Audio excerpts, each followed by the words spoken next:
La Présidente. Good morning, dear colleagues. The sitting is open.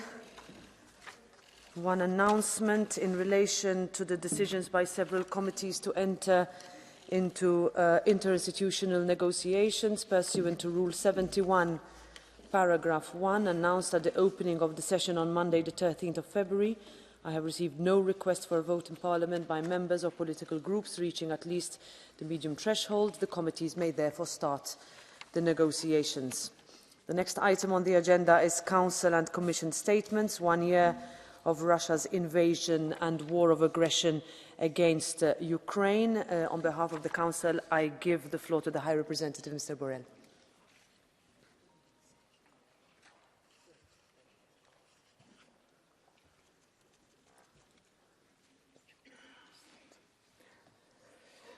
Madam President, Madam President of the Commission,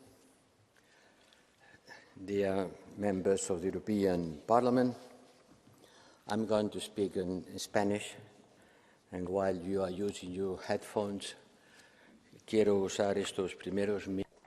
I would like to use these first few minutes to pay tribute to a president of the European Parliament, Mr. Gil Robles, who passed away a few days ago. Staunch pro-European,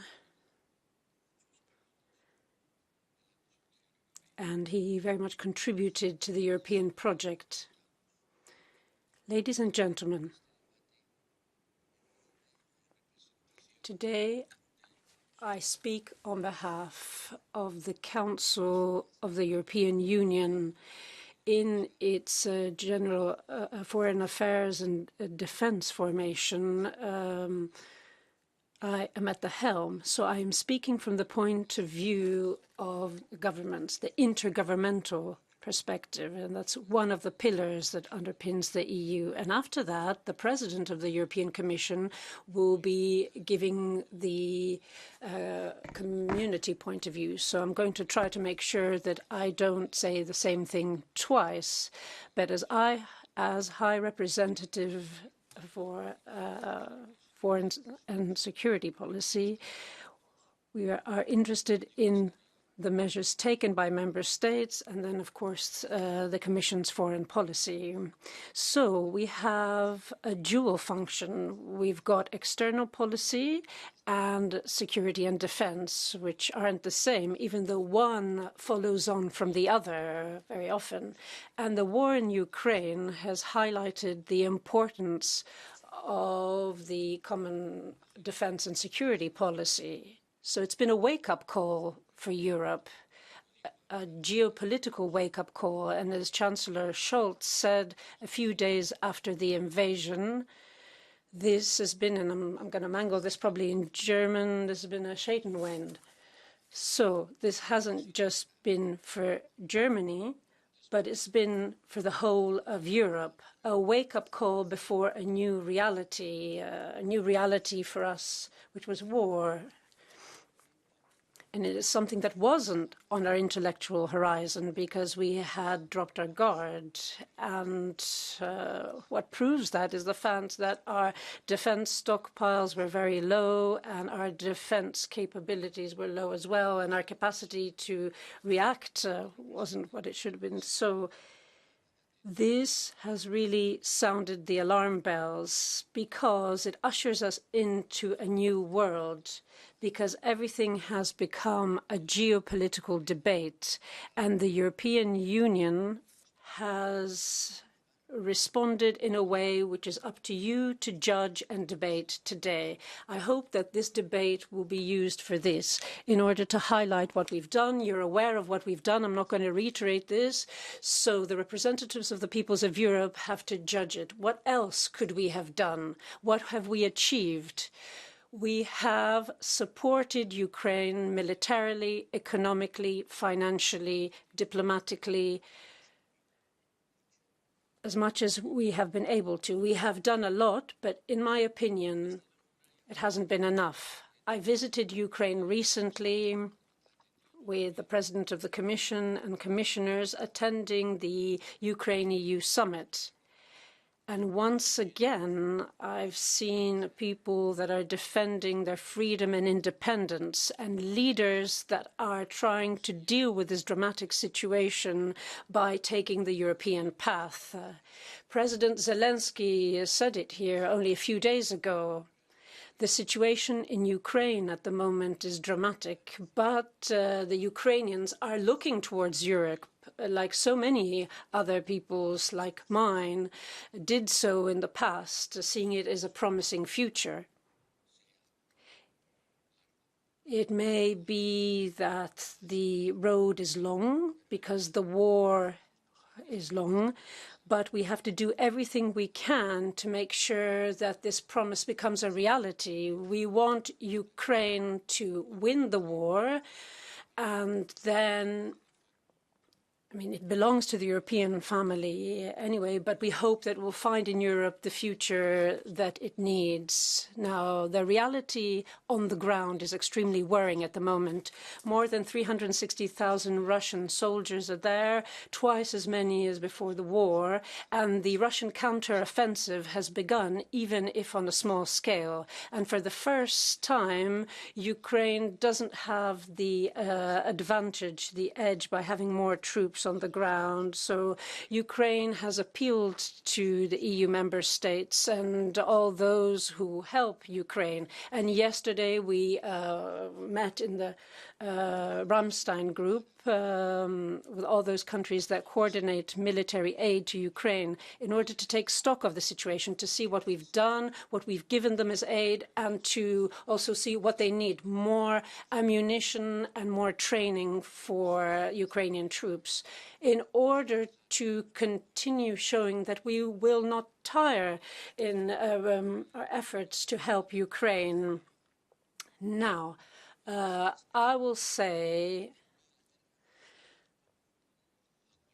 that I like war as little as you do. I'm not a warmongering individual. I really do not like war. Of course, I prefer peace. As almost everyone, there's no point in reiterating this. But what we have to discuss is how to achieve peace. And to achieve peace, we have to continue supporting Ukraine militarily more than we have done so. And this is going to be one of my key messages. Now, to achieve peace, you need to win the war, and you can help Ukraine militarily and at the same time, in parallel, make all the diplomatic efforts necessary to ensure that peace comes as quickly as possible. These aren't alternatives. They're not contradictory. We have to do both things in parallel. We have to provide more support and step up our diplomatic efforts. And very soon I'll be able to plead this before the UN and ask the Secretary General to start, if he wants a mediation process. Everyone has failed up to now. Whoever has spoken to Putin has come back with a message that he wants to continue this war until he achieves his military goals. It would be ingenuous to ask for us to stop providing military assistance so that the war can last less time and that peace will come about. And I'm using the word ingenuous, not to use a stronger word now, because if we do that, the peace that we will achieve will be a Russian victory, and that will constitute a huge threat to our security. So what have we done? What has the Council done? I represent the Council here today. First of all, it has adopted an impressive package of sanctions, in fact 9, and the 10th is on the way. I'm sure that the President of the European Commission will refer to it. Now, the aim is to weaken the Russian economy, and we have achieved this. Many say that sanctions are inefficient and that they haven't dealt a blow to the Russian economy, and that, on the contrary, they have caused problems here in Europe. It's true that the Russian economy hasn't collapsed and that GDP growth isn't what had been forecast. And it's true that last year it got extraordinarily high revenues that came from oil and gas. But the situation is turning. Thanks to our sanctions and thanks to the oil price cap. If you look at the three key parameters of an economy, it's oil and gas revenue. And the Russian finance minister said a few days ago that in January, they are 46% lower than last year.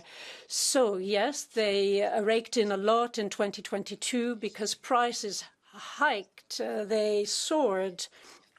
And we still depended on them, but we no longer depend on them. One of our great successes has been to reduce our extraordinary dependence, energy dependence on Russia to almost zero now. So 46% less January to January. And if you look at the public deficit, it's 40 times higher in January 2023 compared to January 2022, 14 times higher.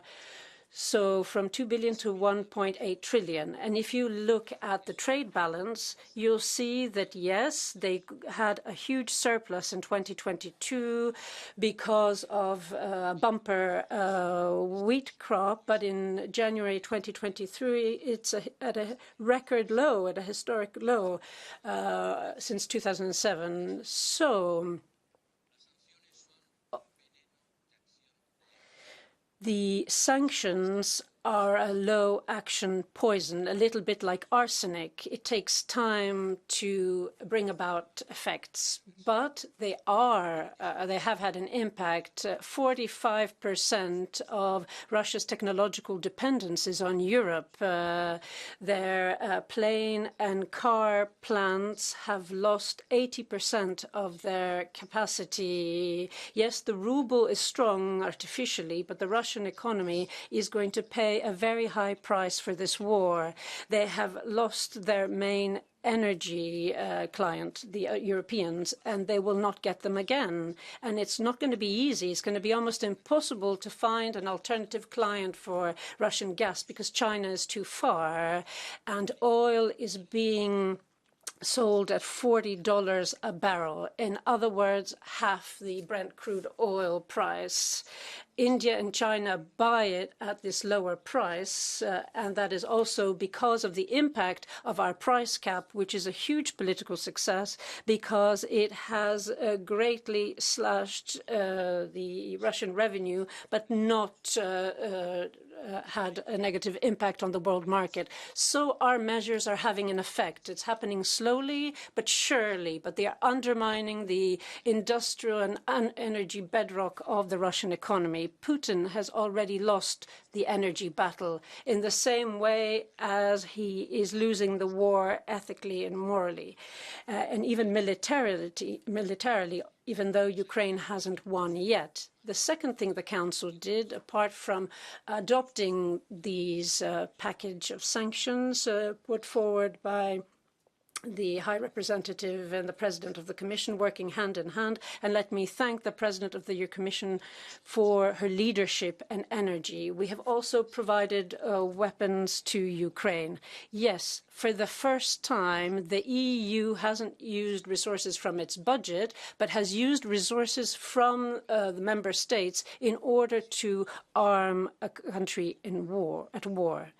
And if you put the European Peace Facility amount together with what member states have done bilaterally, we're talking about a total of 12 billion euro, and the total amount of assistance is 60 billion. No one has done more than Europe to help Ukraine in financial and economic terms. And our military aid might be less than the US, but it is not a negligible amount. Yesterday at Ramstein, I said something which I would like to repeat here. Not only do we have to continue the assistance we provide, but we've got to step it up. And I'd like to put forward a plea to those countries that have modern and efficient battle tanks and that are just gathering dust in their depots and aren't being used, to give them to Ukraine and to provide them to Ukraine as quickly as possible.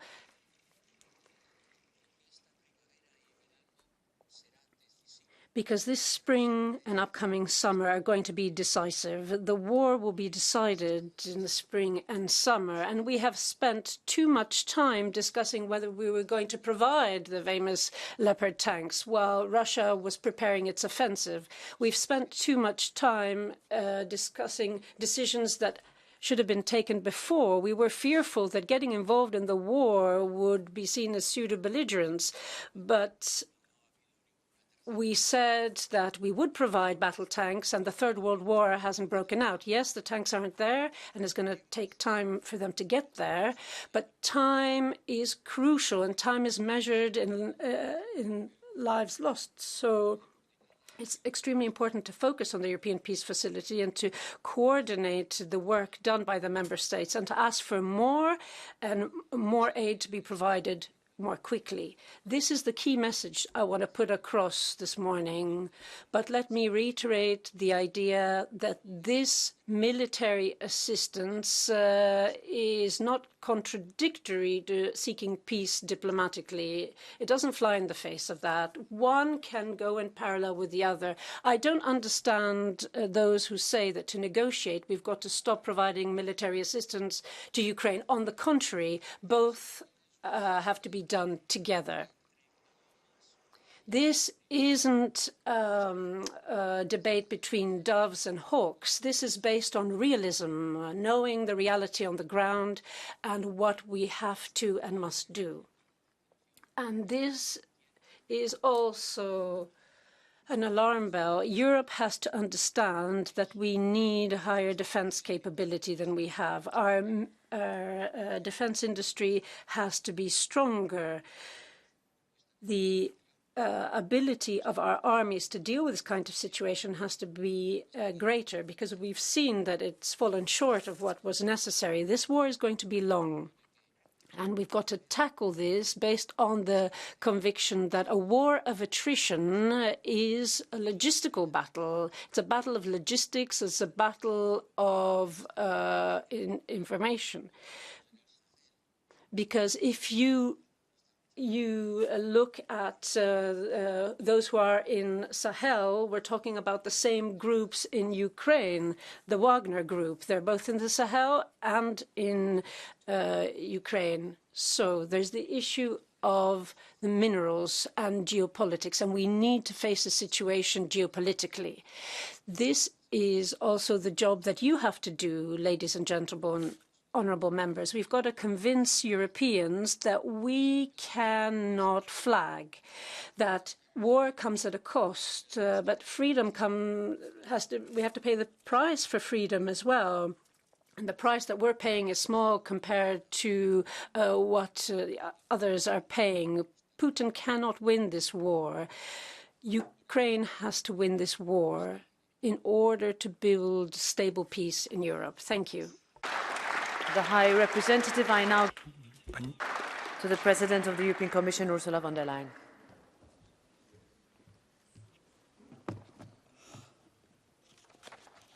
Thank you very much, Madam President Roberta. On HRVP, my dear Josep, honourable members, it's now almost a year ago, on the night of February 24th, that Russia invaded Ukraine and war was back to Europe. That night, I think all of you remember that our thoughts, and I think also our prayers, went to our friends in Ukraine. I remember vividly how we followed the news from the Donbass and Kyiv with unbearable tension. And we all were wondering whether the Ukrainian friends would be able to withstand the onslaught of the Russian invaders. Today we know, yes, they would. 1 year on, Putin's perfidious plans continue to be foiled by the brave Ukrainian nation. 1 year on, Russia has completely alienated itself from Europe, its most important economic relationship, and is isolated on the global stage. 1 year on, this very parliament last week welcomed the president of Ukraine, Volodymyr Zelensky, as the true hero he is. And 1 year on, Putin's imperial fantasies have woken up to a bleak reality, while Ukraine's dreams of freedom are stronger than ever, and they will prevail. I'm deeply convinced.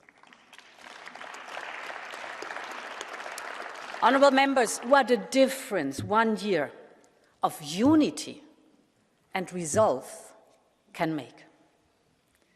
In the early hours of February 24th, when Russian tanks rolled into Ukraine, a whole continent was holding its breath.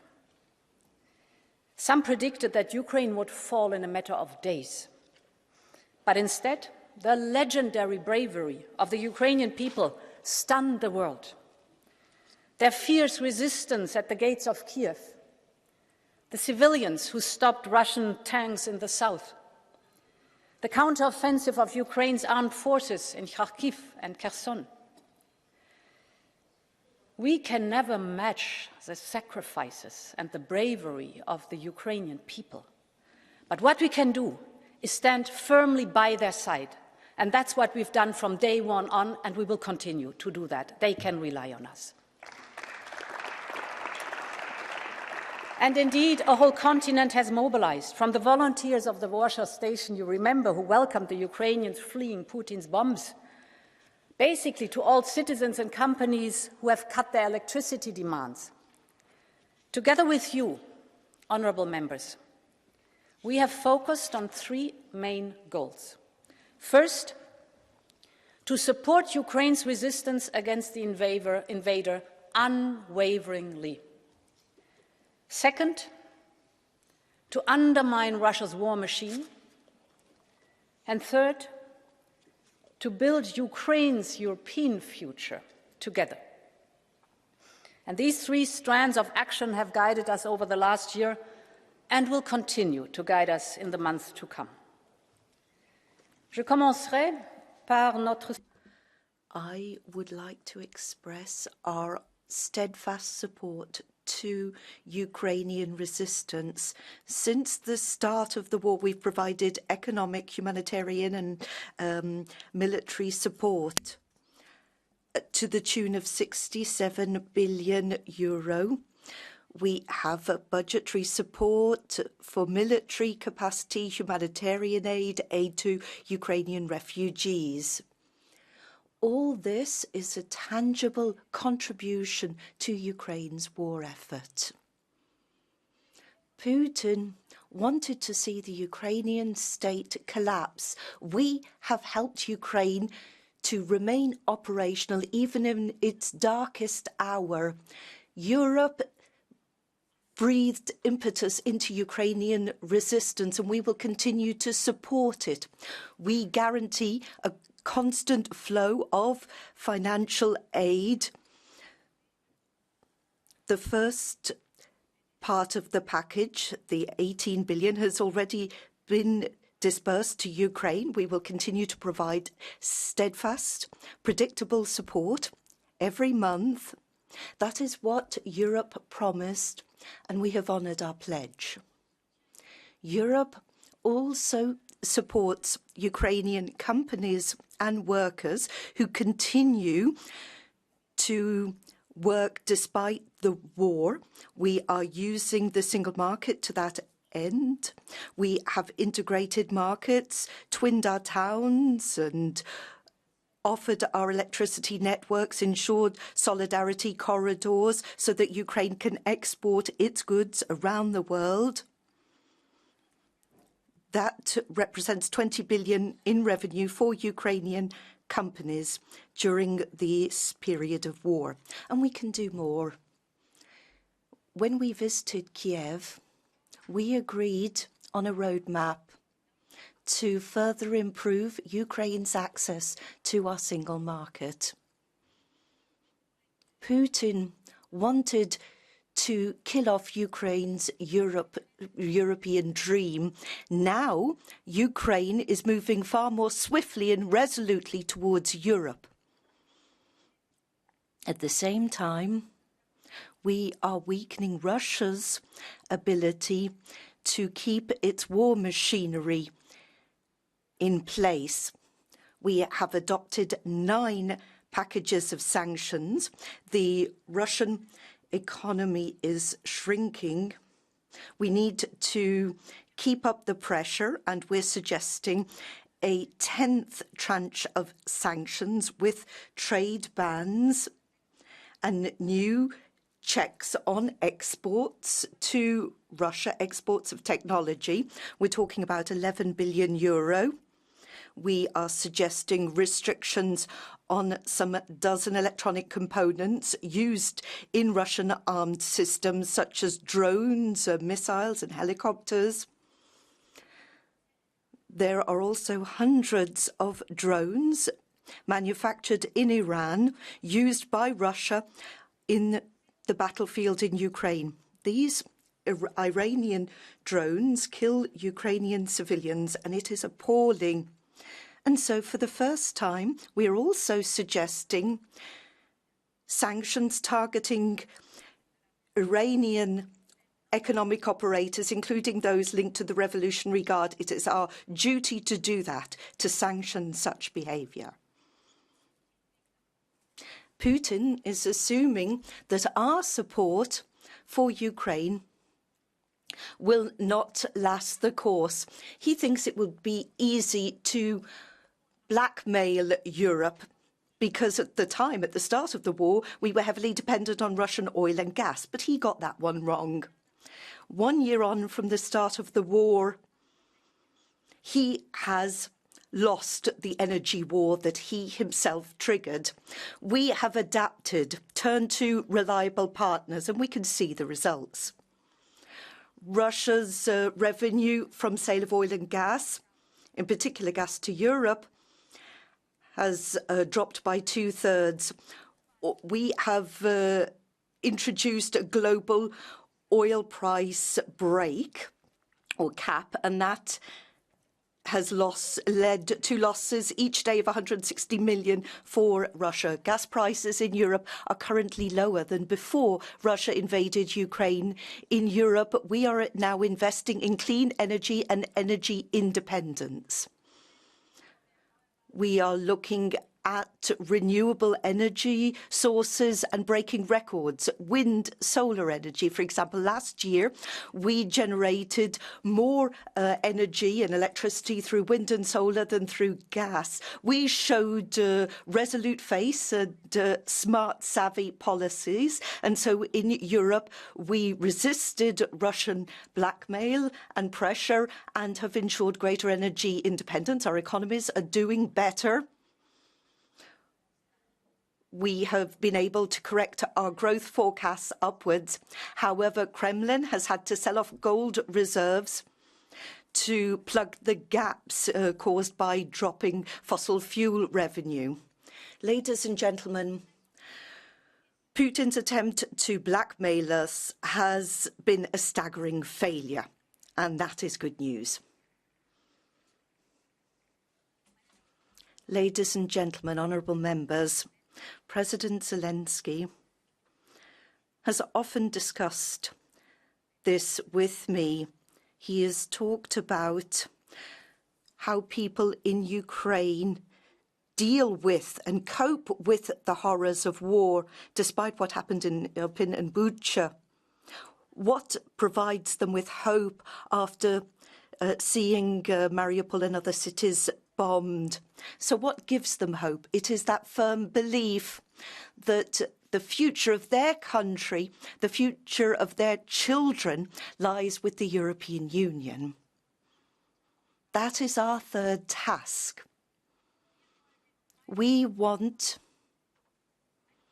to offer the Ukrainians a bridge towards hope, to move from the horrors of war towards a better, brighter future in our midst. And its progress on the path towards our union go hand in hand. You've heard it from President Zelensky in this very hemicycle. I've seen it with my college in Kiev.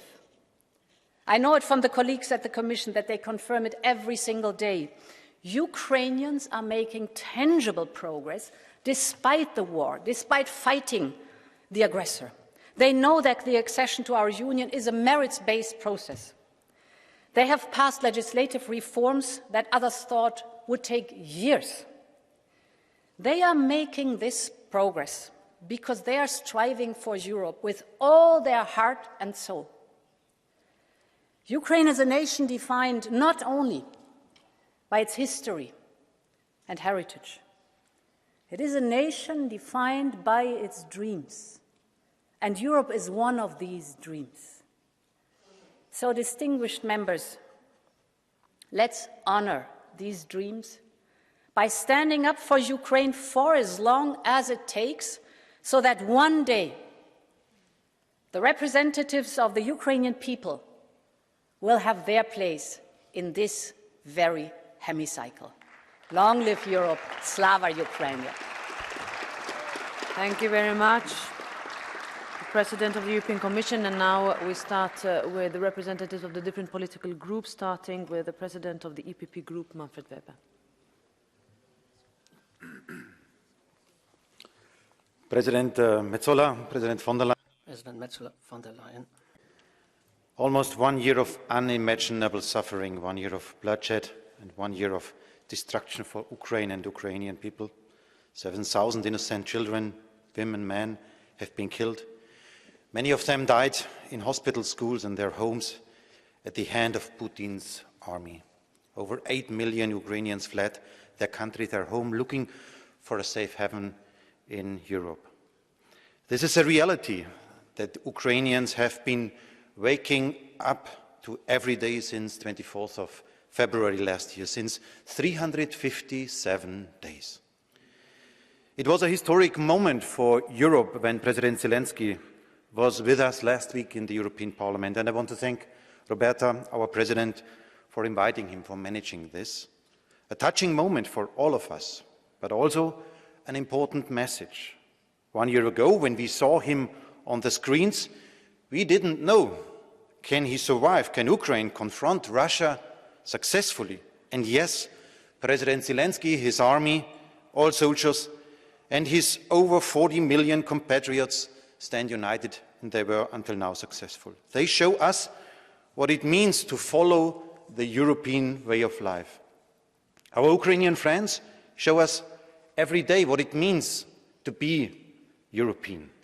They show us if people have a choice, they choose democracy over autocracy, rule of law over rule of few, and freedom over tyranny. And that is called the European way of life. President Zelensky was using this frame around 20 times in his speech last week.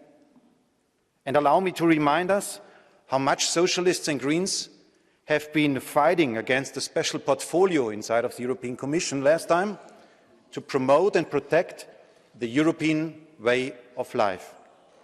As EPP, we fought for it, and today I have to say it is the headline. It is, you don't want to hear this, but it's the headline of President Zelensky and probably the motivation for our Ukrainian friends, the European way of life. And we should be proud about this. Roberta Metsola, as our president, was the first to risk to go to Kiev. We are on your side. That was the main message of Roberta.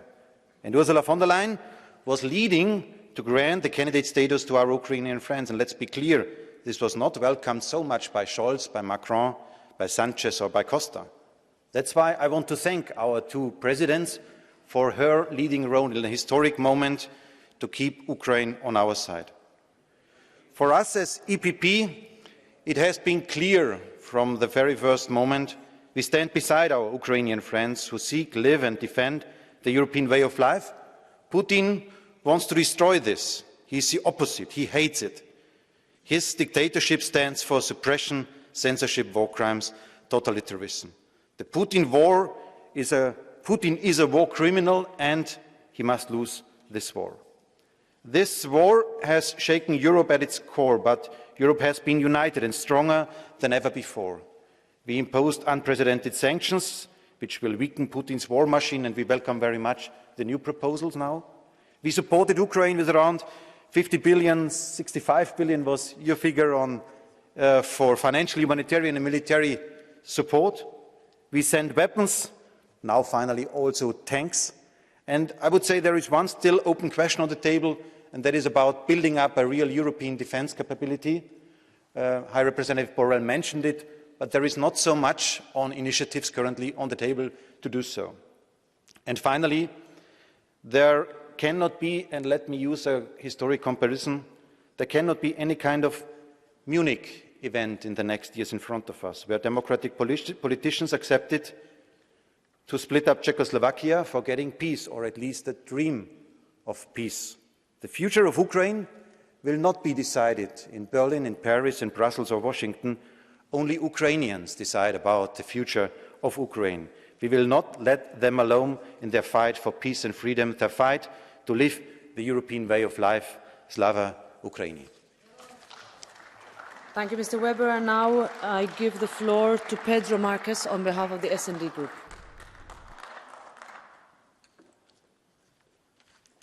Thank you, Madam President, High Representative, Madam President of the Commission, dear colleagues.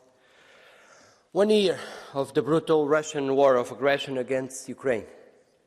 It resulted in the death of thousands and thousands of innocent lives, the destruction of a country, millions of refugees, increased insecurity and suffering for Europe and the world. The EU stood by Ukraine for all of this time. We will continue to support them for as long as it takes. The Ukrainians can count on our political, diplomatic, humanitarian, financial and military support. Putin, from his side, can count with our strong, resolute and increased sanctions, as it was just proposed today, which we thank, to drain his power.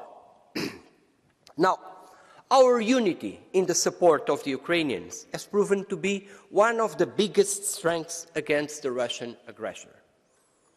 That is why it is so concerning for this Parliament, I would hope for this Parliament as a whole, but unfortunately not, that some in the ranks of the EPP are now trying to put things the other way around.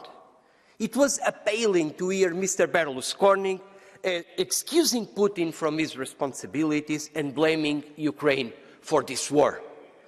We have seen, yes, it was... I thank you for your applauses, Mr. Weber. It's important that you do so. But let me be clear also on this. You just said, we defend the European way of life for the Ukrainians. Good.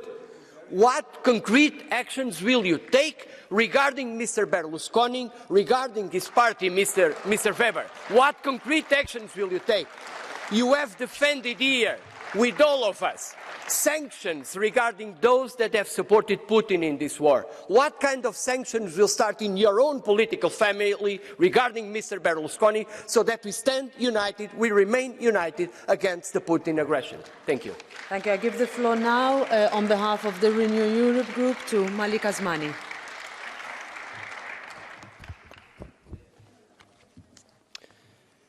Dear President of the Commission, dear High Representative, dear colleagues, 1 year ago we lived in a different world. And today we see Ukrainian families torn apart because of Russia's war of aggression. Tens of thousands of people have died. And I would like to extend my condolences to their loved ones. We all remember the images from Bucha, a European Union keyring attached to a lifeless hand. Dear colleagues, Ukraine's hope are our objectives. 1 year on, we see NATO strengthen. Ukraine is firmly in the center of our European family. And we have to continue to provide massive support to Ukraine, also with more military materials, without taboos. Dear colleagues, on this sad anniversary, we need to show our determination. We need to be united in this House. Also, as a reaction to Mr. Weber on behalf of the EPP. Our voice needs to be united, especially today, a year after this huge tragedy, the starting of the war in Ukraine. Dear colleagues, let us expand the EU sanction list to 6,000 Russian individuals. Let us hold Russia accountable through the Tribunal for the crime of aggression in The Hague. And let us use the confiscated Russia funds to start rebuilding Ukraine as soon as possible. Slava Ukraina! Thank you, Mr. Asmani. And now I give the floor to the co-president of the Green Group, Terry Reintke.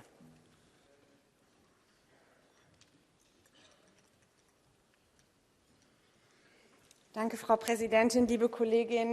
Thank you, President, dear colleagues. A year after the brutal escalation of the war in Ukraine, it's plain that we are firmly on the side of the assailed democratic state, Ukraine, and our support, be it financial or political or be it military, is absolutely set in stone. Even if in my home country we keep hearing people trying to propagate crude and cruel narratives in order to undermine the public debate. Providing weapons to the Ukrainians will not prolong the war. That's what Putin is doing. Weapons support Ukrainians and prevent the Ukrainians being annihilated and prevent them from being occupied. As the High Representative said, delivering weapons does not preclude negotiations. Supporting a country to defend itself does not mean you are forsaking diplomacy. You are, in fact, supporting international law. I think it's important that we make this plain in the debate. We will not hark back to the status quo, not with the current Russia. The entire security situation in Europe has changed. Dear colleagues, a new world requires fresh answers, not old responses. So rather than just pillorying people, Germans and others need to look in their own backyard before pointing the finger at and pillorying other member states. A new world means we must support and continue to stand by the side of the Ukrainians if we want this new world. I now give the floor on behalf of the ID Group to Jack Madison. Thank you, Madam President. Good morning, colleagues. First of all, when I heard from our representative that it was a wake-up call, what Russia did 1 year ago, I was really surprised that, are we really born yesterday? I think the war started already 9 years ago, 2014. And it isn't a surprise that Russia has ambitions to go back to the history in the Soviet Union times. And they very clearly stated that in December 2021, when they asked impossible things, that there will be no new NATO member states, that there will be like some kind of puppet countries next to the Russian border, like Ukraine, Finland, Sweden, that they are not allowed to join with the NATO. And also they asked that if you don't do like this, as we are asking, and they asked that all the NATO troops have to leave from the NATO member states, like Poland, Estonia, Latvia. In this case, we will attack you. I think it wasn't a surprise. It was clearly visible for the last 30 years. When the socialist colleagues were attacking EPP colleagues here, I should remind you that unfortunately your friend in the German government, and Mr. Scholz, is blocking more military aid. They're waiting his signature to send tanks. And now, 1 year later, they're like, oh, we have to check in which condition we have for tanks. 1 year later, and now they're checking for the condition for the tanks? Really surprising. 2014, when the war started already, it wasn't a problem for the Germans to continue with Nord Stream 2. It wasn't a problem at all. No, let's go further. It's just an economic relation. There is no economics without politics. Same thing with Americans. Ukrainians asked the fighters already in March last year, and Americans were blocking that. Poland said, we will give our old Russian fighters to Ukraine, just please send us F-16 fighters. Americans were, no, we are too afraid, no, maybe we escalate the conflict. The fact is, weakness is provocation. Our weakness is provoking Russia to go further. Thank you. And that's historical facts. So don't be weak, don't be too pro-Russians. Act now and fight now and win this war. Thank you. I give the floor next on behalf of the ECR group to Beata Szydło.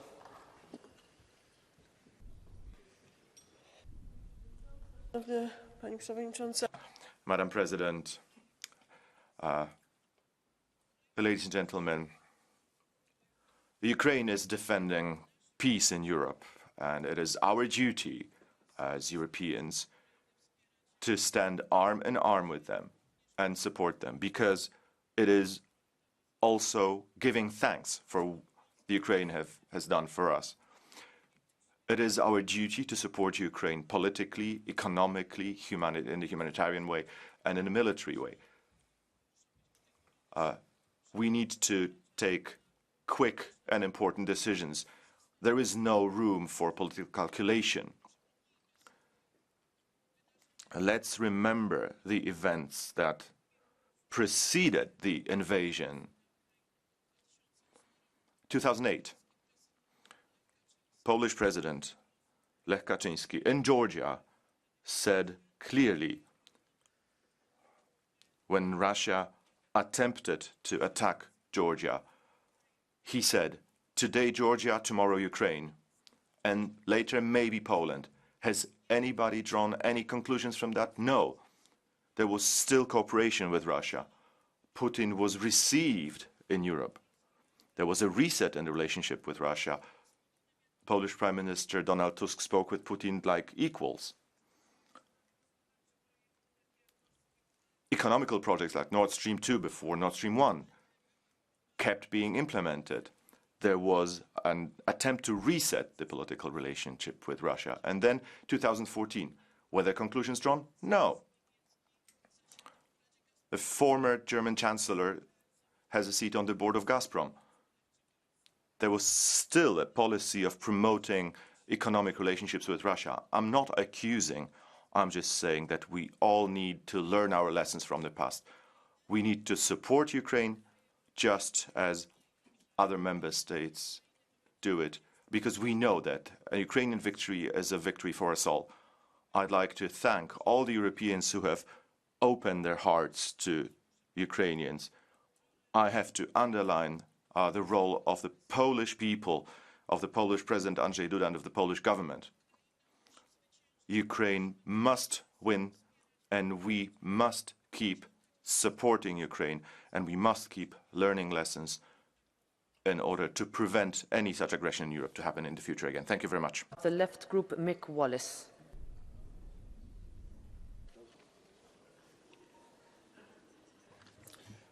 President, Commissioner, High Representative. Russia's illegal invasion of Ukraine is unforgivable. The devastation, death and the destabilisation wrought by it has led to unthinkable horrors, as in all wars.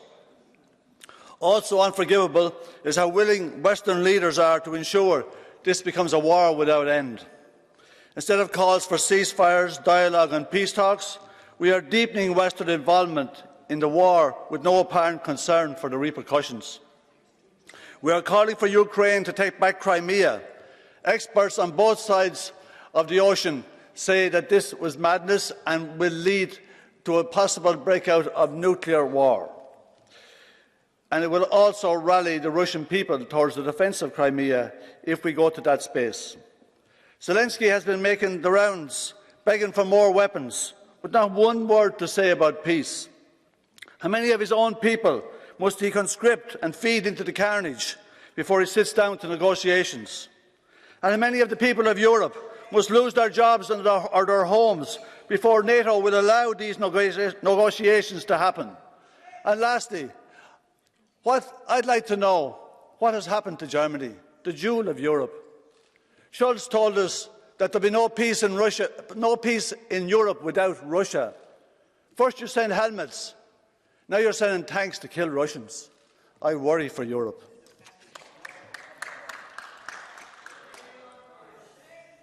I give the floor now to Marcel de Graaf.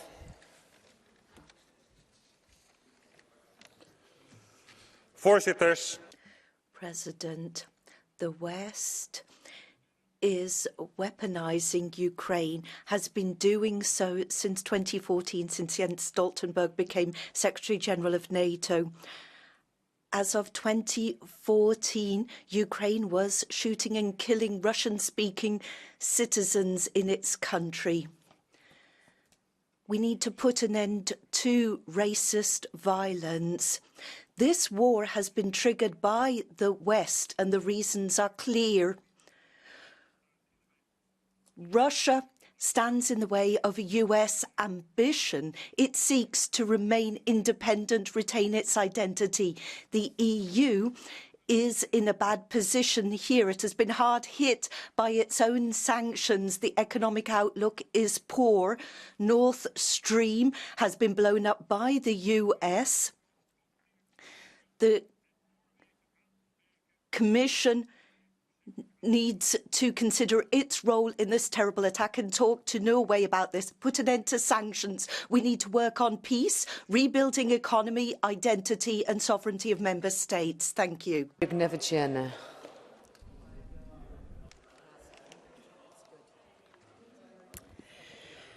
Dėkuoju, Ukraina.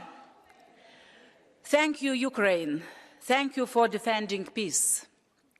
What would Europe be like if Putin had taken over Ukraine in 3 days, as he planned?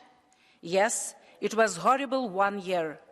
However, it would be much worse if the infection of Putinization took over a large part of the European continent. Today, Ukraine is winning this war, but it depends on us how fast the decisive Ukrainian victory will be achieved. A year ago, Ukrainians got not scared, fending off terrorist Russia. We are safe behind Ukraine's shoulders, and we also should not be scared. We must provide Ukraine with everything they need: air defense systems, fighter jets, tanks, long-range missiles. We must deliver an opening EU membership negotiations as soon as possible this year. We must not repeat the Bucharest NATO summit mistake. We must invite Ukraine to join NATO at Vilnius NATO summit this year. Our bravery will bring the victory faster and save many Ukrainian lives. This can also bring change in Russia itself, but we must not be afraid of the fall of Putin's regime. I didn't want to say this, what I will say now, today, but I have to. Yes, Berlusconi is horrible, but he is not alone. Socialist Schroeder, socialist presidents of Croatia, Bulgaria, socialist leader in Slovakia, let's condemn all of them. Let's fight all proxies of Putin on our own courtyards. Slava Ukraini! Thank you, Ms. Juknevičiene. Next is Tonino Picula. Thank you, Madam President, Madam Commission President, Mr. High Representative. The ongoing political crisis in Moldova shows us that Russia is not limiting its assertive actions only to Ukraine. Through disinformation and foreign interference, Russia is trying to provoke a political crisis within the European Union and along European borders. With 1 year since the start of the Russian aggressions, what are the lessons we learned? A couple of them. That we need to continue supporting Ukraine as long as it takes to defend itself. That we need to make our sanctions more efficient and close all the gaps that enable their evasion. That common foreign, defence and security policies cannot remain the soft spots of our integration.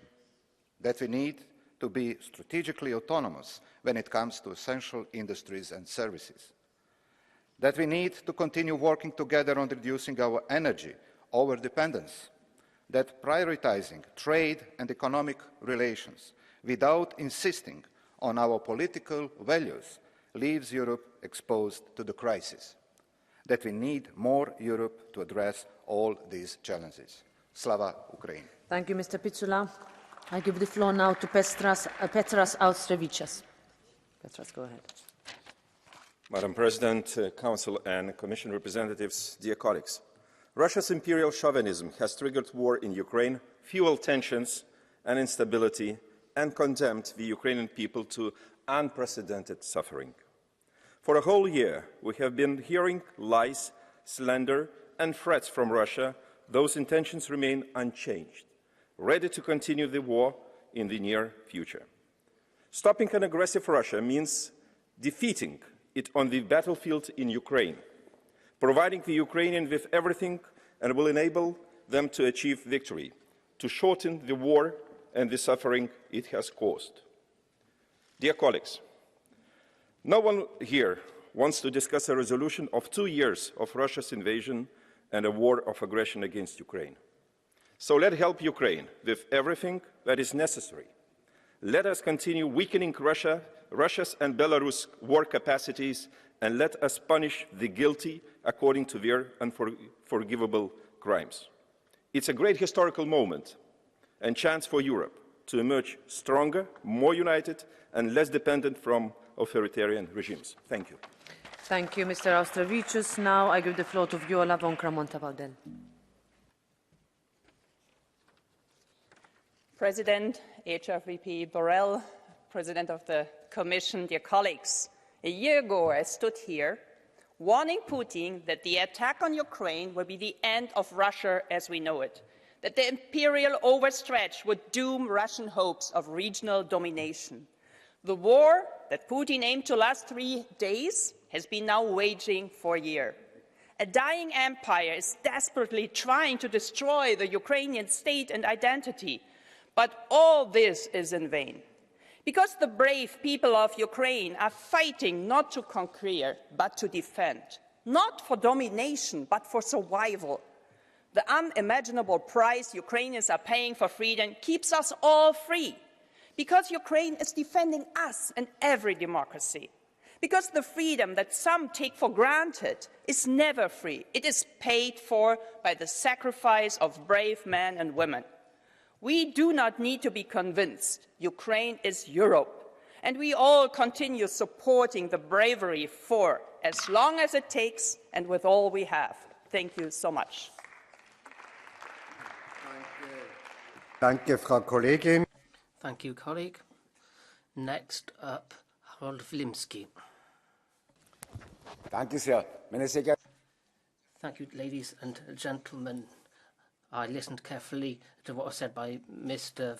Zelensky last week in the plenary. I've got a couple of comments. It's rather strange that there was no debate on this. The Parliament is the right forum to bandy about arguments and exchange ideas in order to find out what the best ideas are. Mr. Zelensky, according to the media, just handed out lists of who had provided what equipment and weapons. That's barking up the wrong tree. War can never be a solution. I would like to stick up for peace, as we all do. Europe is based on the principles of freedom and prosperity. If we take these ideas seriously, please play a role in the peace negotiations to prevent deaths in the Ukraine.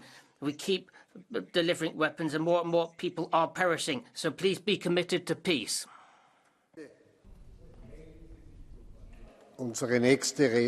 Our next speaker is Anna Fotyga. President, High Rep, Vice President, the alarm bell we speak about since the beginning of this debate is still on, and the war is not over. Thousands of Ukrainians perish in this war, and atrocities, Russian atrocities, because of this criminal war of aggression are unbearable. Russia has to be defeated. The alarm bell is still on for Ukraine and for all of us. We have to deliver whatever is needed to achieve this result now. Everything. Fighter jets, fighter helicopters, air defense systems with appropriate range. We do this for us and our children. We have to know this. Danke, Frau Silvia Modig. Thank you, Silvia Modig. Arvoisa puhemies, President, next week will mark 1 year since the beginning of Putin's war in Ukraine, and peace is not on the horizon. We talk a lot about providing weapons, but we don't talk enough about peace. Of course, it's not easy to achieve peace, but it should be our #1 priority.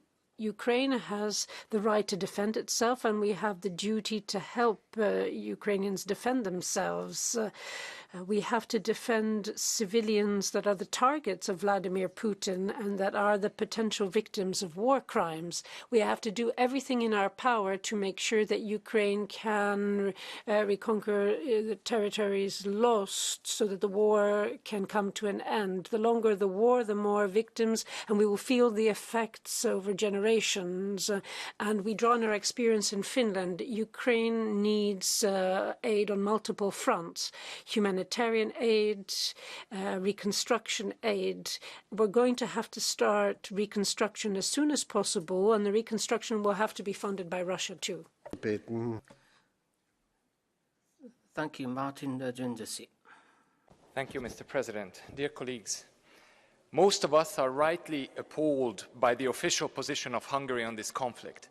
The pro-Russian propaganda, the undisguised rooting for the aggressor by Prime Minister Orbán, and the recent visit of Foreign Minister Szijjártó to Minsk, while cynically talking about peace with the aggressor and its allied regime. However, don't let that mislead you vis-à-vis the Hungarian people. A majority of Hungarians know that Ukraine's fate today and our legacy of 1956 are analogous. The story of both nations fighting for their freedom against Russian aggression is the same. And just like in 1956, when official Hungary, the regime rooted for the Russians, it was the voice of the people that mattered and what the world remembers today. And finally, while Europe was numb and silent to the Hungarian cause, delaying by decades the potential reunification of our continent, today it understands the call of history and it is also brave enough to act. Thank you. Herr Kollege Michael Gahler.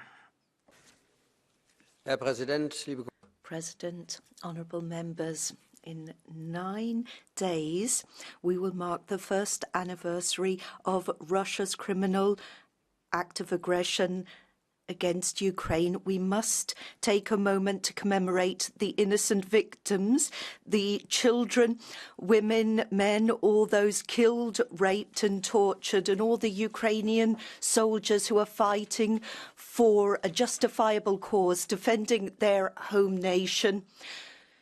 We in Europe need to stand with the United West and do what is needed now. First things first, we need to look at weapons, more weapons, fighter jets, artillery and tanks, battle tanks, not to conquer new territory, but to free Russian civilians from, Ukrainian civilians from Russian oppression. Those in my home country who are naive, anti-American, or secretly have some sort of false perception of the historic relationship between Germany and Russia refuse to deliver weapons. They're refusing to recognise the fascism in the Kremlin in the 21st century. Never again, Slava Ukraini. Our next speaker is Sven Mikser. Dear colleagues, this war will have to end with every square inch of Ukrainian sovereign territory liberated.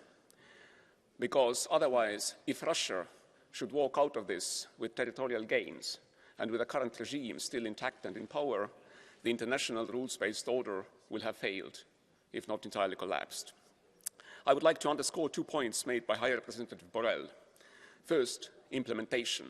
It's commendable that the decision was taken to donate tanks, but now those tanks will really have to arrive, and all countries who have equipment to spare will have to step up.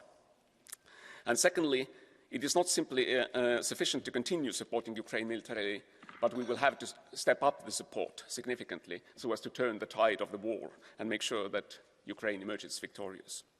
And very finally, we should seek on this very issue unity in this House. Deliberately heightening political partisanship is irresponsible. It's not helpful. It's not even elegant. Thank you. Danke, Madame. Thank you. Nathalie Loiseau next. Monsieur le Président, Madame la Présidente. President, Madam President, High Representative. President Zelensky came to ask for help a few days ago. 1 year after the beginning of Russian aggression, Europe needs to wake up. It is in our interest for Ukraine to win, and we have to do everything in our power to make sure it wins the war. We have to do everything we can, means that we need to do more and more quickly, more weapons deliveries, more ammunition delivered, those that will give an edge to Ukraine and help them win. We mustn't dilly-dally because there are lives at stake. We also need to work to have sanctions and make sure that no one tries to work around the sanctions. Those in Europe who help Russia do that will have to be threatened with secondary sanctions. We have heard pleas for immediate negotiations, but the Minsk agreement failure should have inoculated against the risk of frozen conflicts. Those who want appeasement, those who want to appease Russia should remember what Churchill said, that those who appease are actually feeding a crocodile, hoping they will be the last to be eaten. Thank you. Next up, Bronis Rope. Thank you very much, dear President, dear Commission President, ladies and gentlemen. The Russian aggression in Ukraine started as far back as 2014 and has only got worse because we failed to prevent it. We wanted cheap resources, and to do that, we forsook our principles. We talked about a strategic partnership, and that only assisted Putin in accumulating resources for his aggression. In the parliament, people keep claiming we are not ready to reduce our dependence on third countries. We are trying to find excuses for sitting on our hands. The time is ripe to show we have learned from our failures. If we want a Ukrainian victory, why are we still dilly-dallying in delivering arms? Give the Ukrainians everything they need. Let words become deeds. Frau Kollegin Susanna Ceccardi. Grazie, Presidente. Thank you very much, President. A year ago, the red flags of the former Soviet Union were being flown by the tanks entering Ukraine. This is an attack against the territorial integrity of a state. Europe had to take sides, and we took the side of freedom, sovereignty, and the dignity of the Ukrainian people. However, 12 months later, the risk that this could become a permanent frozen conflict is a risk, and we have to ward this off for the sake of Ukrainian civilians, the first victims, and for our citizens and companies that deal with price hikes and higher bills. Could Europe have done more to achieve peace? If the solution to deal with the conflict was to send more arms, why didn't we do it quicker? The diplomatic solution and the diplomatic path is one we should take. We have to work together. The class stars doing well doesn't mean that the whole class will pass an exam. Once again, Europe is divided, and that is really the overarching aim of Putin. Thank you. Vrecionova next. 1 minute. Rok od ruské invaze na Ukrajinu se objevují. 1 year from the invasion, we hear about a new offensive by Russia. We hear about events in Moldova. Putin is able to do anything to reach just a small hint of victory and to be able to explain to the Russians why tens of thousands of people had to die. We heard the head of the Wagner Group, Prigozhin. He said that he has plans to reach the Channel, La Manche. If this doesn't make us increase the aid to Ukraine, I don't know what else would. The Czech Republic has already granted huge amount of military aid, and we will be continuing to help going forward. But we hear views of some countries like Switzerland that not only refuse to help Ukraine, but they actively block the aid of other countries. Such actions have to be refused, and we have to condemn those who are able to sacrifice our security for a few. Thank you, Andrea Bocskor.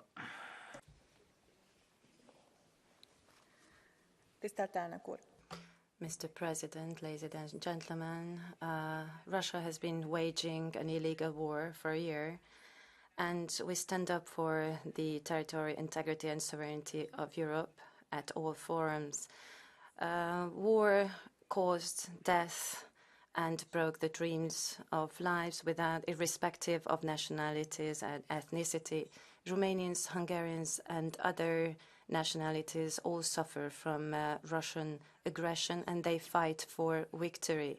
Despite of all the difficulties, Ukraine continues on its path to Europe, and I hope that once all tasks are met, all chapters are met, then it will be able to join Europe according to the set criteria. However, the minority law is not in line with the European laws, therefore it needs to be modified. Tragic pictures are there on the screens everywhere, but we must not be tired of all these pictures. Words must not be emptied out. We need to focus on peace. We could not prevent the tragedy of the earthquake in Turkey, but we can do a lot for Ukraine. Thank you very much. It's yours. Szanowni Państwo, ladies and gentlemen, a year ago, millions of women, children, and refugees from Ukraine ended up in Polish homes because there was a bandit attack on their country. Not the first time, in fact. Our immediate reaction and our firm stance are still insufficient because it is the governments who hold the power. And as we heard, there is no time. Why are there even doubts on an embargo on energy? Why are Russian companies still operating in the European market? Anyone who supports them is Putin's ally and helper. So I call for immediate action from all governments. All Ukrainian requests should be implemented immediately because it is the Ukrainians who fight for us and for the future and peace of Europe. So this is why we are obliged to act.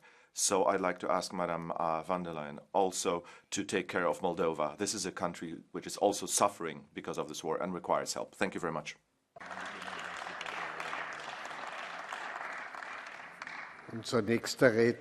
Next up, Timosevich. Ladies and gentlemen, dear colleagues, the Russian aggression is ongoing.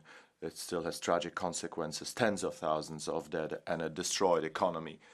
No one wanted this war. No one wants this war, but we are all affected by it.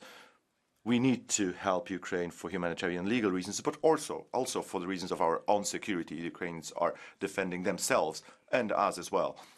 We hear in this House calls for a diplomatic solution. Nobody ever mentions who and is going to pay for this price and for this peace and which price. Yes, negotiations are a good solution, but it's not always the case. In Munich, France and the UK traded the Czech Sudetenland for a year of peace, and a year later Germany attacked Poland and then attacked France as well. Is the Donbass and the Crimea supposed to be the Sudetenland? Do we want another aggressive country to attack more nations in Europe? We only have one choice, which is full support to Ukraine, which will stop the aggressor. Thank you very much. Danke vielmals. Thank you very much, Dragos Tudorache. Thank you, Chair, Madam President, dear High Representative, dear colleagues. 1 year ago, Russia unraveled a plan which we now know was in the making for many years. Putin's frustration with history went back to USSR, to the breakdown of Yugoslavia, to the Bucharest NATO summit, and in general, to the moment when he looked himself in the mirror and thought he was not big enough for the rest of the world to fear. Therefore, he had to rewrite history at any cost. And for that, he lied and he killed, and will continue to lie and to kill until we give Ukraine the arms they need to stop him. In direct contrast, we heard President Zelensky speak to this House just last week. We all saw his determination and dedication to Ukraine's European hopes. This is the type of leader that is big enough, and not for the others to fear, but to follow and feel proud to bring at the EU table. We must continue to support him, match his level of ambition when it comes to EU integration, and be bolder in our actions. Be bold like Ukraine is. Thank you. Thank you. Herr Wojciechowski. Wojciechowski. Thank you, Chair, Commissioners. We keep asking the question why this war lasts so long. The answer is simple, because many, still too many of those who decide, care more about future fate of Russia than about security of Ukraine. It's a paradox that the way to create peaceful and maybe democratic Russia is to defeat Putin's regime. The first step to achieve this goal is to help Ukraine not only to defend itself, but to defeat Russia. Free, democratic, sovereign Ukraine, member of the European Union, will be the best message for the Russian society that there is an alternative way of developing the country. Thank you. Thank you. Das Wort gebeten. Next up is Esteban González Pons. Tengo un minuto tan corto como son los. Now, a minute is as short as a minute of silence, but if we were to have a minute of silence for every one of Putin's victims, we wouldn't be saying anything this morning. And if we looked at the list of Putin's victims, it would take more than 4 hours. It would take more than 4 hours. This is a crime against humanity, and it's not happening at the doorstep of Europe. It's happening in Europe, here and now. Today, Ukrainians are pro-European as the French and German were after the Second World War, and for the same reasons. Young people are being told that there is no peace without paying a price, and that Democrats, they're being told, Democrats are saying that democracy is built every day, and that's also what Brexit scorned. There will be no democracy until the tyranny is trampled upon. That is why we are not going to give up. We know that that the war might be drawn out, but we cannot give up, and we will not surrender. Slava Ukraina. Thank you. Herr Kollege Jens. Next up, Jens Geier. Vielen Dank, Herr Präsident. Thank you very much. High Representative, President, dear colleagues. A few days ago, many colleagues saw the first anniversary around the corner. I doff my hat to the bravery and courage of the Ukrainian people. It is up to the EU, and Josep Borrell pointed this out, that we increase the will for peace by giving the Ukrainians what they need: funds, humanitarian aid, military assistance. I firmly believe we should emphasise that we should take all these things together. What is the role of all these demands that Germany supply weapons? And many people in the plenary are keen on this. Once the preconditions have been laid down for a common procedure for NATO partners, Germany is set to provide hundreds of Leopard tanks. But what about our allies? The German defense minister said that this is not set to happen. Promises have been made. Norway and Portugal may be sitting, but what about the rest? We all need to set our shoulders to the wheel, each and every one of us. If everybody does their very best, then they will show that they are real allies and partners in NATO. Altman. Thank you. Hilde Voutmans. Thank you, President. Commissioner, High Representative, almost 1 year on from the start of the war in Ukraine, we are seeing human drama and much suffering. We feel the impact too. Only one conclusion, and I think most previous speakers have said this: the only thing we can do in the face of authoritarian regime is to look to one solution. We need Ukraine to win, and Europe must stick firmly to its position. We need to send munitions, ammunition, tanks, and everything that Ukraine needs to Ukraine. And Europe needs to stand firm. I hear some member states talk about what they need to do for their own defence. We need to have a European defence union, not each going it alone, but a European defence market, European unity. And we're working now on a 10th package of sanctions. We'll have a look at problems here and there. Now we have a list of 6,000 names. Let's look at those 6,000 names. Let us stand together and tell Putin that you won't win the war. You will never win this war. Am Wort ist nun Herr Siegfried. Siegfried Muresan. Vielen Dank. Thank you very much, Mr. President, President von der Leyen, High Representative. 1 year after the start of the war, we have to say clearly thank you to the people of Ukraine. The fight of the people of Ukraine is heroic. It is an inspiration to all of us. It is an inspiration to the free world, and we have the duty to say thank you. Our second duty is, as long as the people of Ukraine are fighting, we have to help them, we have to support them with all we can, soon, fast, because between the time we make a decision and the moment support gets on the ground, time passes. So we need to accelerate the speed of our decisions. The choice is not between war and peace.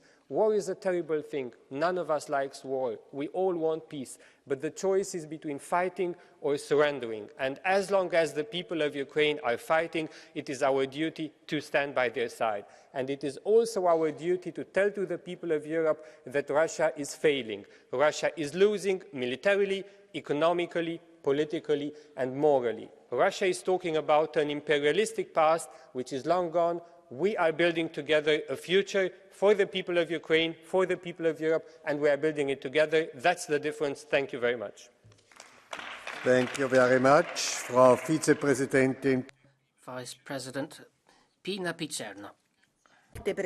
Thank you very much, President von der Leyen, High Representative Borrell.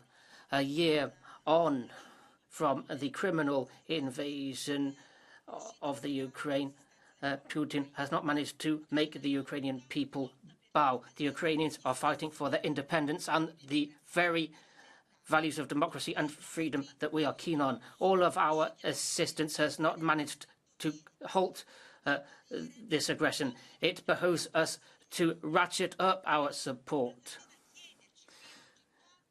We should find ourselves wondering what the cost is to the Ukrainian people of our dithering. What is the cost to our international credibility? What is the cost of the unfortunate words we heard yesterday? Shameful words from Berlusconi levelled at Zelensky. I'm very ashamed, as well as the major resources we have earmarked. We also need to make brave political choices to punish Putin's criminal acts against the Ukrainians. We must support with every possible means the territorial integrity of Ukraine and see to it that this country has a future within our union. Next up, Andrius Kobilius. Dear colleagues, this war can be stopped tomorrow if Mr. Putin will decide to withdraw his troops from Ukraine. However, since it is not realistic, the only way to end this international crime is to defeat Russia in the battlefield. The first year of a brutal war has shown that a combination of highly motivated Ukrainian defenders and the Western weapons are much stronger than the Russian military capacity. That is why the delivery of the Western weapons is the most crucial factor which can bring the end of this war. I repeat, it depends only on the West how long this bloody war will continue. I am convinced the West has all the possibilities to help Ukraine to achieve its victory during this year. For that to happen, the West has to stop being afraid of Russian defeat impact on the future of Russia. On the contrary, in order to have a sustainable peace on the European continent, Russians need to be convinced to abandon their nostalgia to an empire. That will happen if Russia will be defeated in Ukraine, if Putin will be brought to international tribunal, and if Ukraine will be invited to join NATO. Slava Ukraini. Thank you, colleague. Now we turn to catch the eye. Speakers, so please accept the 1 minute, and I have to see to can take so much as possible. I will start with Francisco Josep Milan Mon. Gracias, presidente. Thank you very much. We've had 1 year of a cruel and unjust war in Ukraine, but the sanctions we imposed on Russia, unfortunately, last year didn't have the effects we wanted, but let us hope that the oil measures will do something. This is a marathon, not a sprint, a low-release poison, as Mr. Borrell said. He gave us figures showing the slowing down of the Russian economy this month. However, we haven't isolated Russia economically. There are states that are helping it get the products and goods it needs and still buy its oil and gas. And they have improvised and come up with a fleet of cargo ships.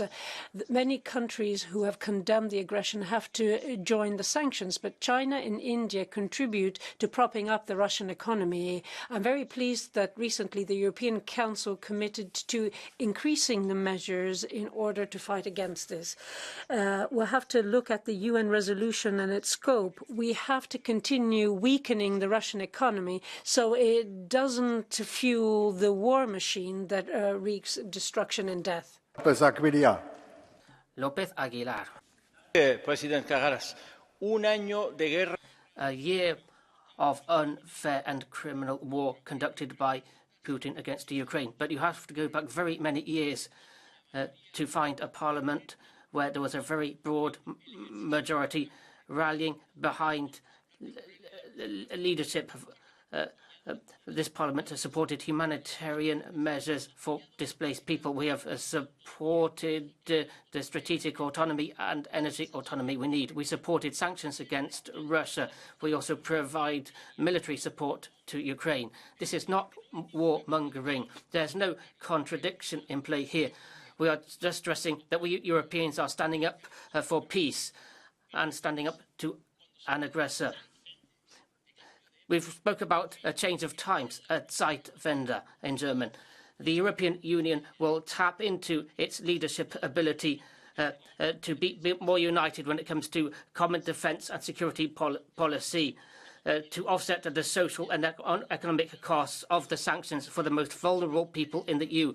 We said we wanted a more perfect Europe when we signed up to the Lisbon Treaty. Let's hark back to that. Colleagues, if you fail to stick to 1 minute, I cannot take all colleagues, and I will have to take 5 off the list. Stick to time, otherwise I'll have to cut you off from the list. Heine Virkkonen.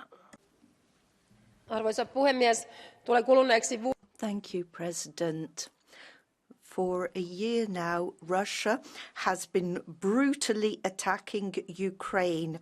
Over the course of the war, the European Union and its Western allies has shown unprecedented unity when it comes to imposing sanctions on Russia and assisting Ukraine. We need to step up those sanctions. For far too long, Europe relied on Russian energy, and that stymied any sanctions. Now we are preparing a 10th package of sanctions. We do need to bolster them. We need to step up the pace of military aid delivered to Ukraine, particularly when it comes to heavy weaponry and tanks. Promises were made, but those tanks now need to be delivered swiftly. The Ukrainian people are fighting for freedom and democracy. They need our assistance.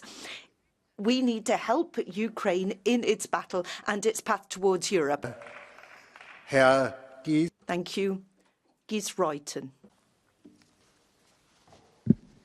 Thank you, President.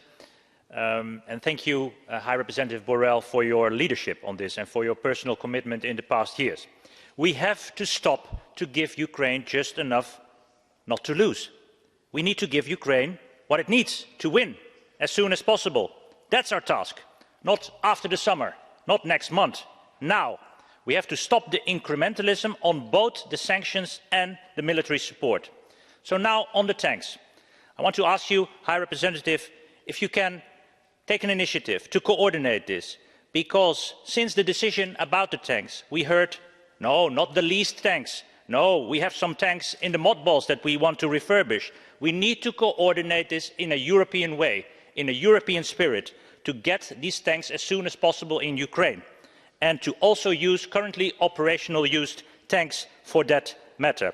So I would be very appreciative if you could take initiative on that. Thank you, and Slava Ukraini. Thank you. Mr. Alexandrov Yordanov Alexander. Благодаря, господин председател. Thank you, President.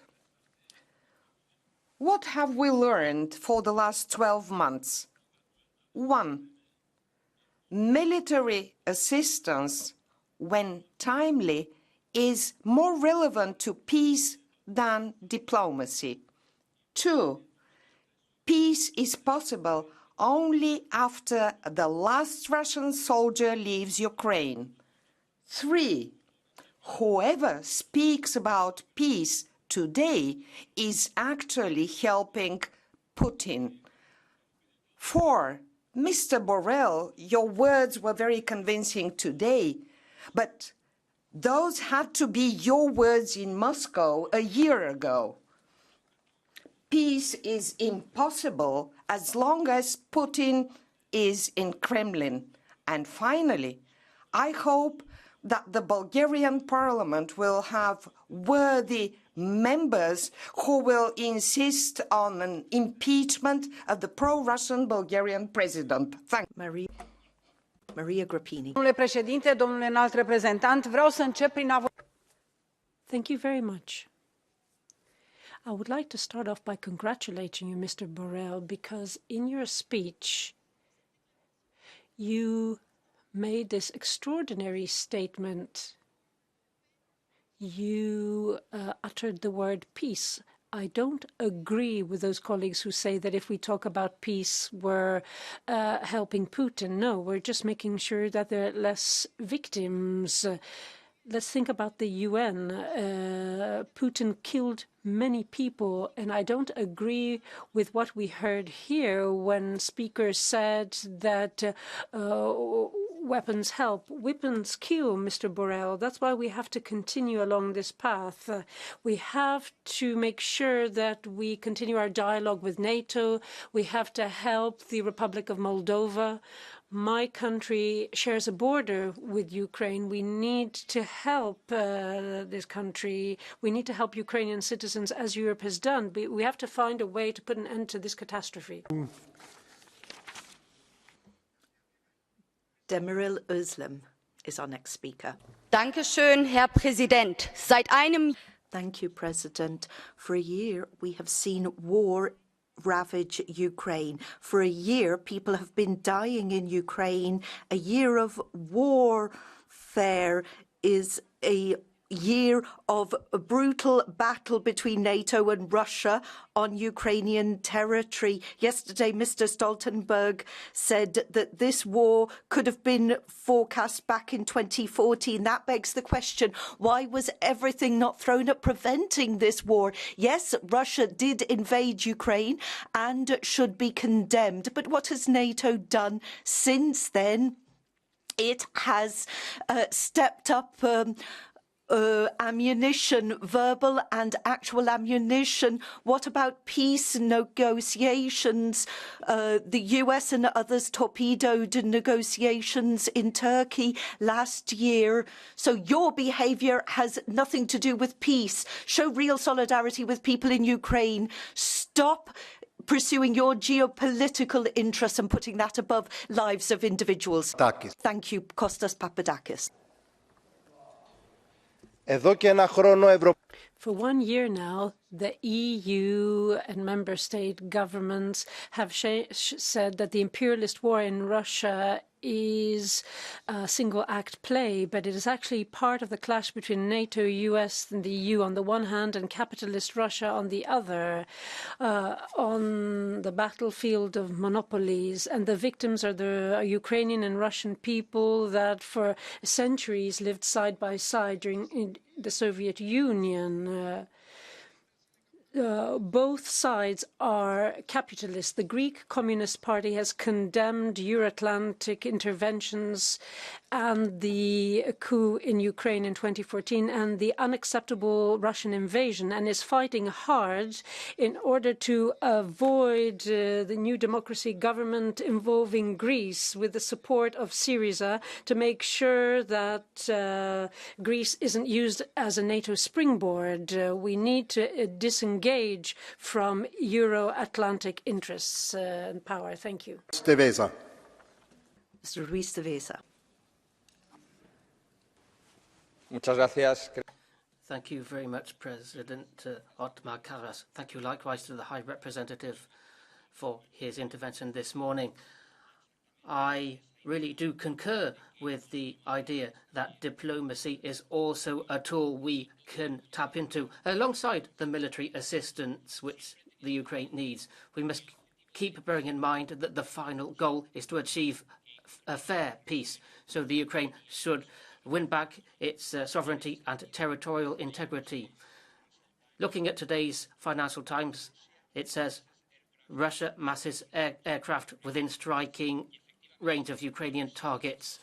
We have not been quick enough to act. The tanks and the fighter jets are coming too late. We don't know how long the conflict will last. This strategy could have been even more efficient. The war has lasted a year and the Ukraine has won back half of the territory initially occupied by the Ukraine. Let's do more and swiftly. Thank you, Fulvio Marchicello. Grazie, Presidente. Thank you very much, President. When I arrived in the European Parliament this morning, I thought I would find a full chamber, a chamber full of members of the European Parliament listening to speeches, everyone focused on reiterating and bolstering the position of the European Parliament vis-à-vis Ukraine, in other words, condemning Russian aggression. But so many colleagues have decided not to take part in this debate. This chamber is very sadly semi-deserted, and some colleagues prevented political controversy to a deep reflection over what 1 year of war means. Forza Italia has always used votes and actions to condemn the invasion of Ukraine. There isn't a single act in this European Parliament that shows anything different. Some socialist colleagues, instead of using the time given to them in order to speak about the invasion of Ukraine used their speaking time to attack Italy and political leaders such as Silvio Berlusconi. They've made a mistake, and I hope they've understood that. Kollege Lukasz Kohut. Lukasz Kohut. Rok inwazji Putina. 1 year from Putin's invasion is a year of tragedy and sadness. Millions have fled their country and thousands were killed, brutally killed. Like the 14-year-old boy with his dog killed during a walk in Bakhmut. I got the photograph from a photographer from my region who is documenting the Russian crimes. Volodymyr Klitschko said that this is a civilizational war, that Russia treats Ukraine as something that is worse, and that is why they want to destroy the language, the society, and the culture. We do want peace. I am a pacifist myself, but it is really difficult to be a pacifist when such an unjustified war is taking place just outside our borders. The only peace that we can accept in this parliament is a Ukrainian victory over Russia and more weapons for Ukraine. Now, as long as it's not too late. Long live a free Ukraine. Thank you very much. Frau Kollegin Katarina della Roba. Mr. President, I'm fascinated, and we're discussing such a topic of war in Ukraine. My colleagues in the EPP are using it to attack us as political opponents. I believe we should talk about things such as the sacrifice of citizens of the EU who live at the border with Ukraine. For instance, citizens of Slovakia, Poland, also Romania, people who opened their homes, offered help, also volunteered.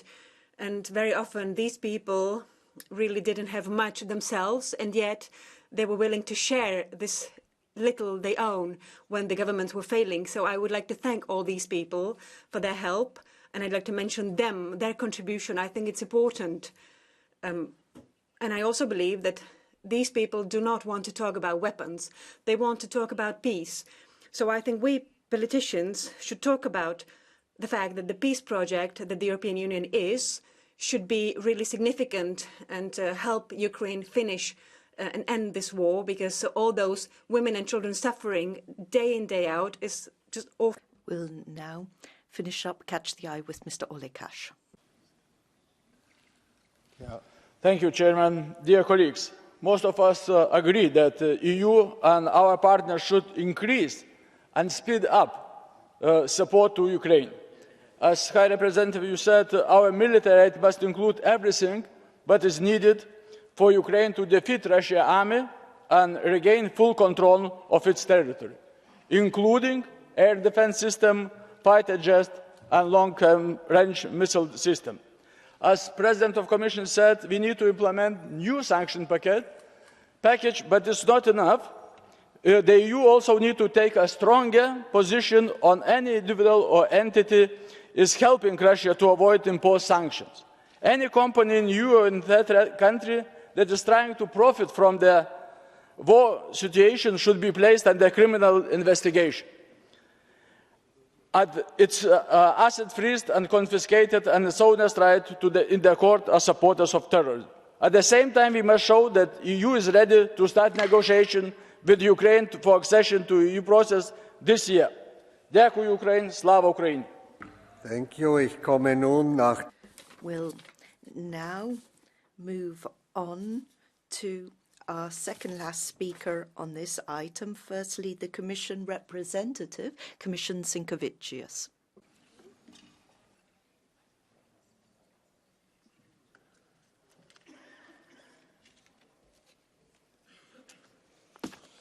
Thank you, President, High Representative, honourable members. First of all, let me thank this House for today's debate and for your interventions, because this is an important moment, an emotional one too, and a moment of determination.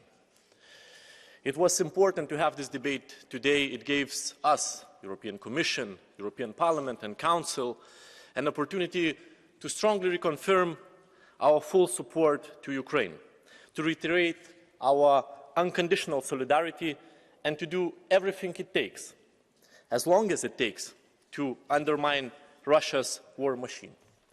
Each of us, literally everyone, remembers where were we when we heard the horrible news 1 year ago. I remember very well. I never imagined the moment in my life that I will wake up my wife and say the war is started. The first thing we did, we called our parents, but by that time they were already somewhere deep in shelter. I will never forget those hours waiting for their reply. Unfortunately, those hours, they will stick deep in me for many, many years. The 24th of February 2022 changed this world. It changed each and every of us. And we would probably not have imagined that we would stand here today having this debate. 357 days into a brutal war. Mariupol, Bakhmut, once a thriving, beautiful European cities, today they don't exist. From the very beginning, Putin's condition for peace, so-called peace, to wipe out Ukraine, their culture, their tradition, their people. Are you ready to look Ukrainian children in the eye and say, rape, loot is their future? Because that would mean that's the future of our children too.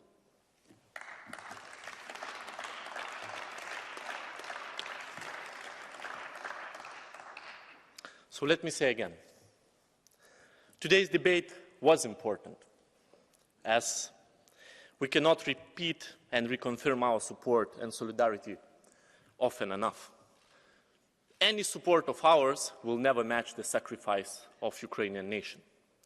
President von der Leyen has made it very clear that we will continue as long as it takes to keep Ukrainians' dream of freedom alive, to praise the legendary bravery of the Ukrainian people, to bring Ukraine closer to victory and closer to the European Union, where they truly belong.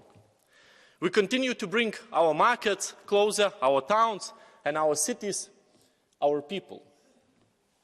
We have built bridges, and we continue to build more of them, building Ukrainians' European future together. And reconstruction is going to be another chance to show a true European solidarity, build Ukraine even back better, greener and stronger, rebuild the beauty of Ukraine. We need to lay the groundwork for a green reconstruction, holding Russia accountable, also for all damage that they have done.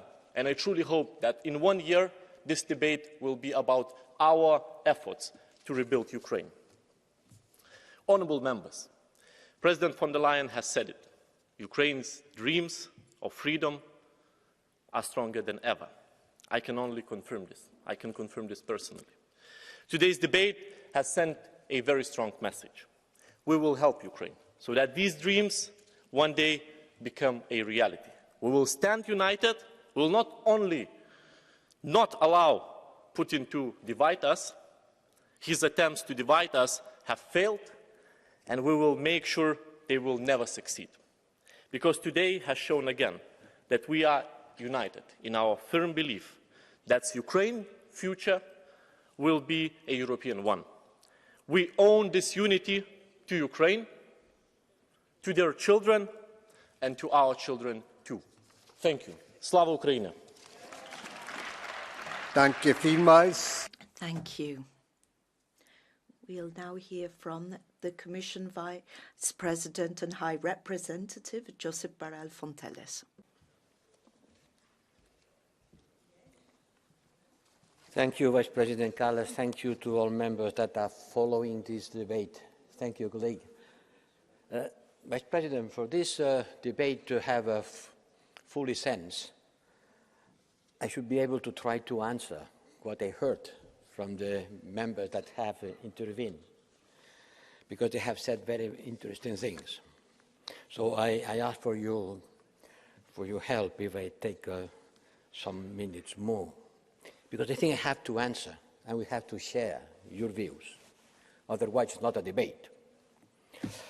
Let's switch to Spanish, it will be quicker.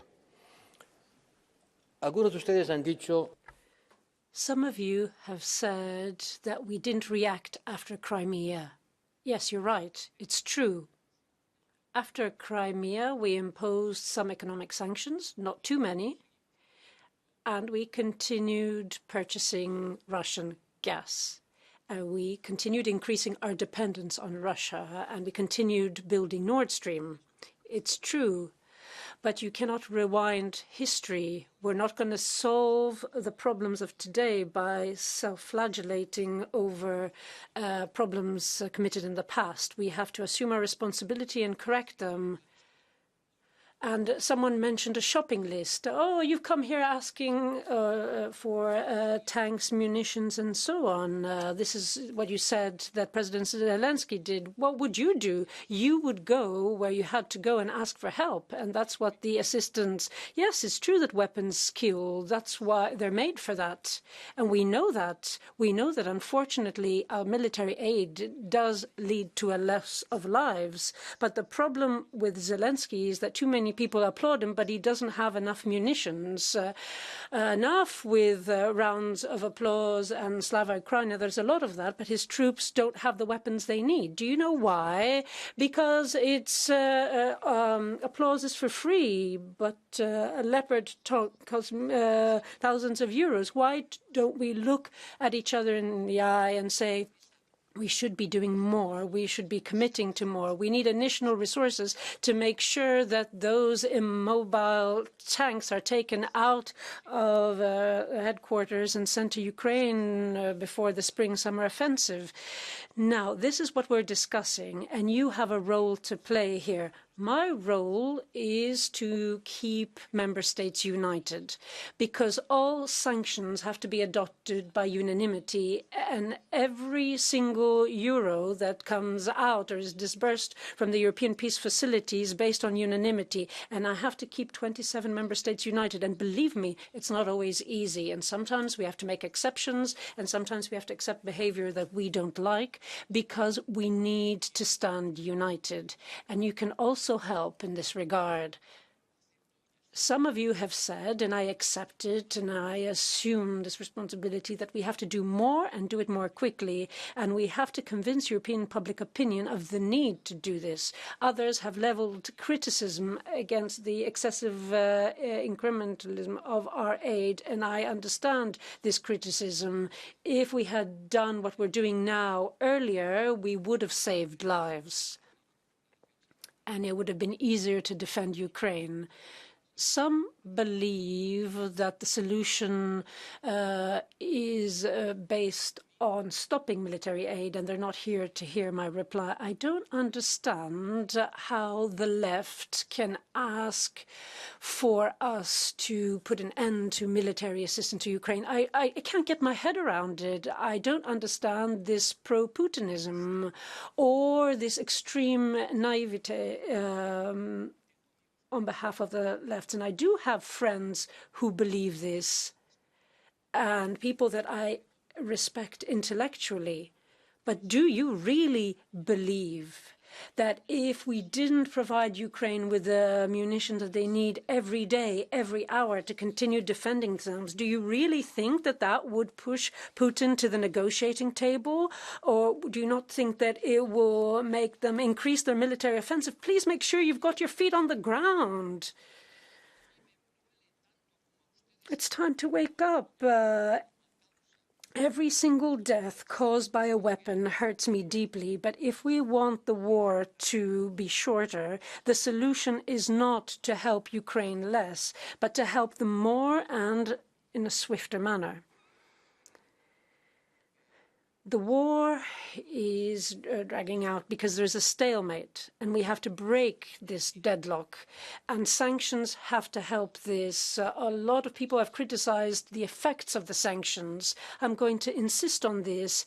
If anyone thought that sanctions would stop the war machine financially overnight, then I'm sorry, you just live in a different world. So there is a slow impact, but it's steady, and and the figures speak volumes. They speak for themselves.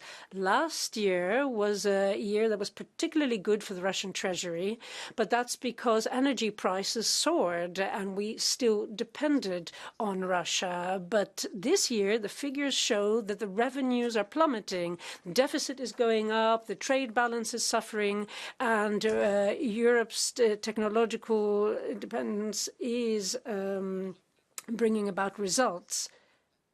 Some have said that at the end of the day, it's just NATO that counts if we want to defend Europe. And that raises, once again, the debate on NATO and the strategic independence of Europe. Yes, NATO plays a very important role, but we cannot shy away from our own responsibilities. We need to have military capabilities we didn't have because we were used to the dream of peace, and that is why our warehouses and depots were not full, but yet the war is back and we have to tackle it.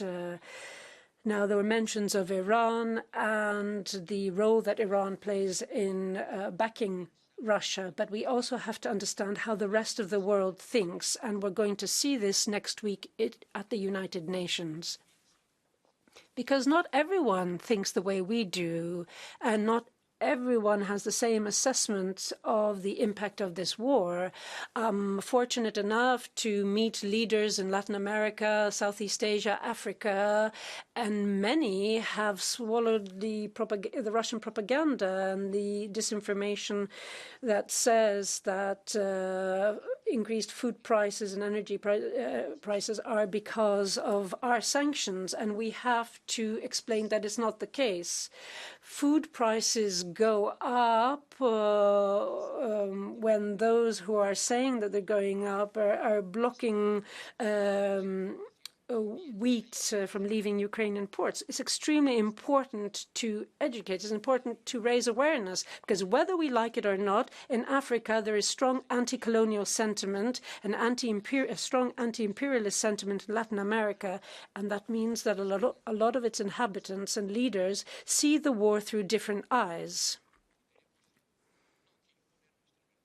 Now, the reality is multifaceted. I'm not saying we have to impose our reality, but we've got to convince with arguments. I tried to bring figures to this debate because I think that these facts underpin the arguments that our policies are based on. I've never seen a country that have had their existential hopes pinned on Europe so much.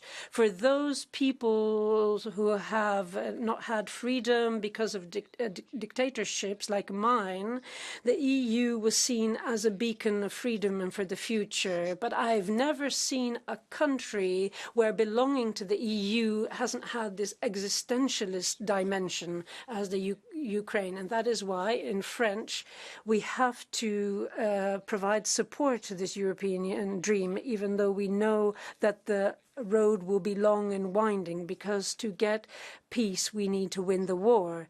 But when I say that we have to win the war, it doesn't mean that we forget or that we will ignore the diplomatic efforts in Spanish. These are not contradictory elements.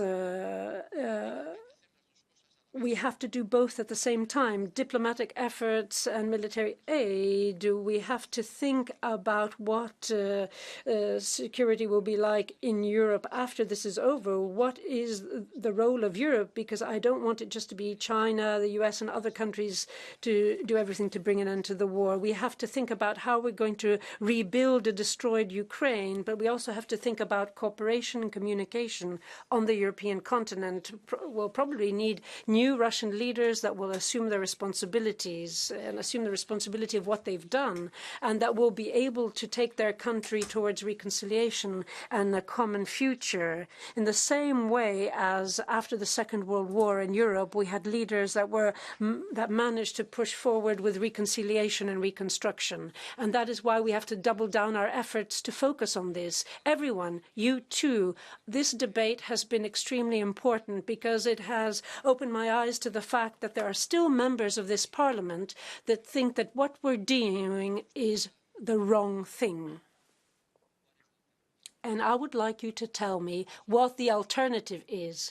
Look me in the eyes and tell me that you accept that Russian troops will go into Kiev and set up Belarus-like regime, because that is going to be what will happen if we stop providing military aid to Ukraine. And since we don't want this,